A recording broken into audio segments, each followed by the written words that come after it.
Hello gamers, this is Sai and welcome back to Which Way Games. It's time to defeat evil and save the world with Dante. But what is this evil known as? A shrubbery!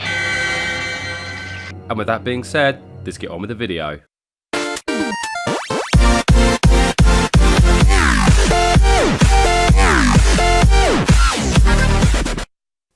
Devil May Cry is probably known as one of those gems for the Sony PlayStation 2, alongside Zone of the Enders, Metal Gear Solid 3 and Shadow of the Colossus.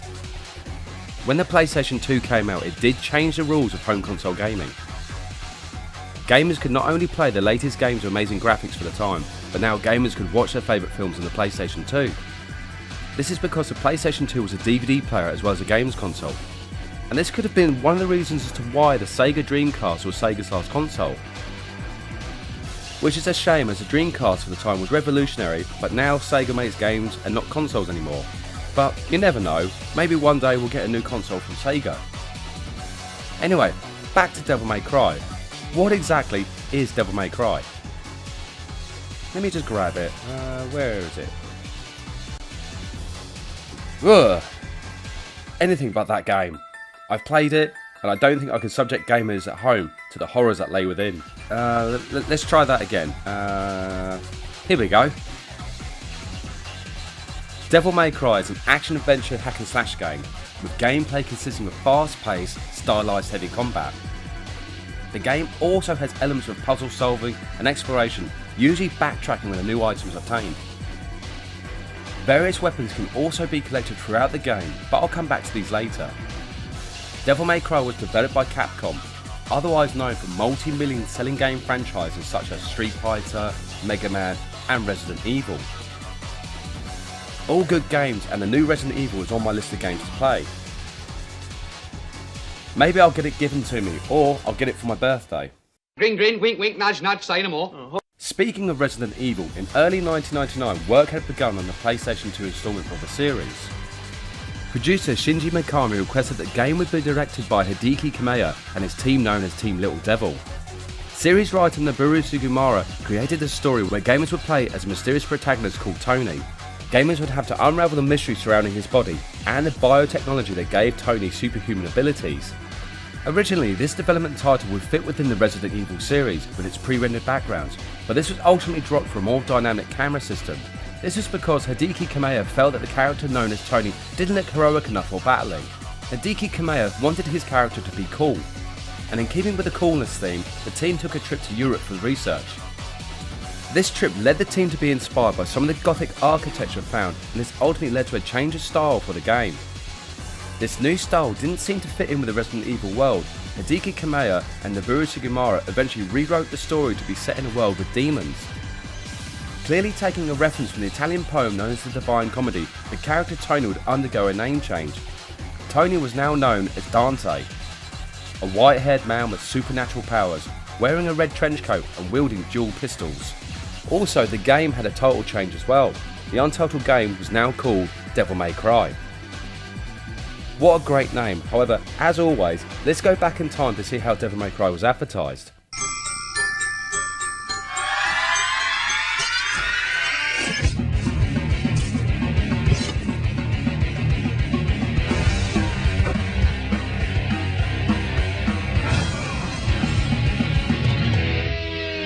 What's going on down there?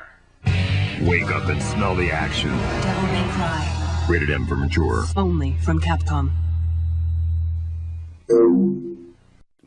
That's amusing, but if you want truly bizarre, I suggest you take a look at the Japanese advert. It's up to you gamers to find it. The plot of Devil May Cry begins with Dante being attacked by a woman known as Trish, a blonde bombshell that looks familiar to Dante. Trish informs Dante that the Demon Emperor Mundus, that's Sparda, the legendary demonic knight who rebelled and sealed Mundus away 2 millennia ago, is set to return to the world of the living. Trish then attacks Dante as a test to see if he really is the son of Sparda. Obviously, Dante brushes the attack aside and explains his reasons for stopping Mundus himself. The demonic emperor is responsible for the death of Dante's mother and brother.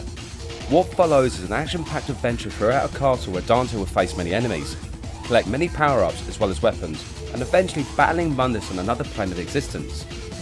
But it won't be an easy journey, as Mundus has plenty of demonic followers working for him, some willing while others are unwilling slaves to the power of the Demon Emperor. Devil May Cry has 23 missions that see gamers shooting and slashing their way through. Each mission can take up to 20 minutes, but if gamers are really good, these missions can be done fairly quickly. But it is worth taking the time to fully experience Devil May Cry. The difficulty setting is set as normal by default, but if gamers die continually, they have the option to select Easy Auto Mode.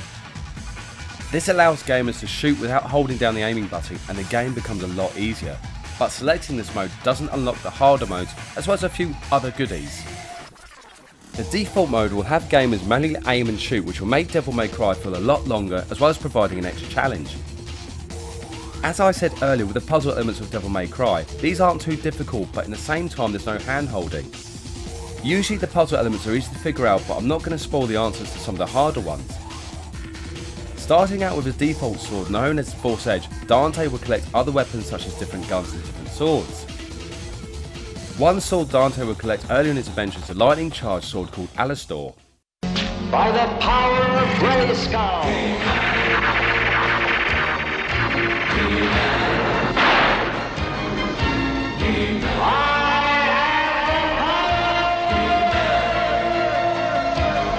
Among the other collectible weapons are some fire gauntlets called Ifrit that will allow Dante to fight hand to hand with the evil forces of the demon world. There is also a katana of darkness called Yamato and the legendary blade of Spada. Ifrit and Alastor can be upgraded that will give Dante some new abilities that will allow gamers to access out of reach areas later while playing. Now with Dante being part demon, he has supernatural powers that make him quite durable, almost invulnerable to most attacks. Although there are parts where his invulnerability is put into question, especially with water, but then again, Dante is part human.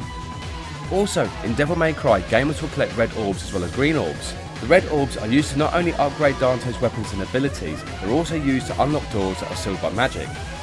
And as for the green orbs, gamers don't have to be a genius to figure out what they do.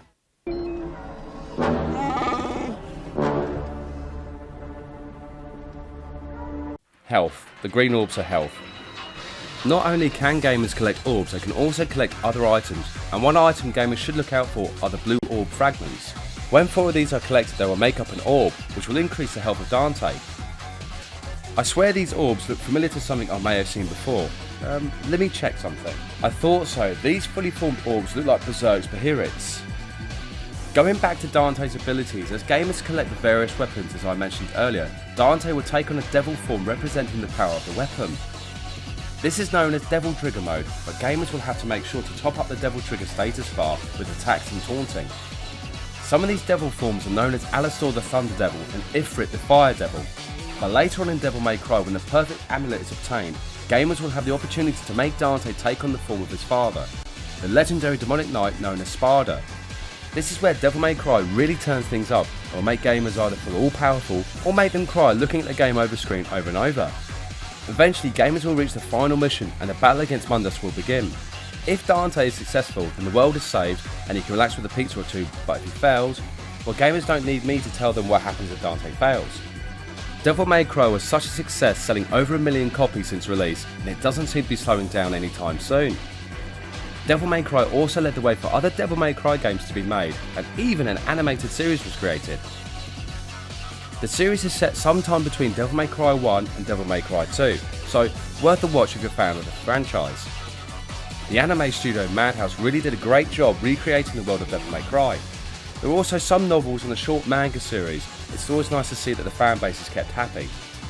And with Devil May Cry 5 now out, it will be good to see what adventure Dante will find himself in. And in keeping with the Devil May Cry universe, expect the other games to appear later in future videos. Come back next time while I'll show you my list of the top 10 bad bosses in gaming history. 10 evil bosses that you wouldn't invite round for tea. Thank you so much for watching, and see you next game.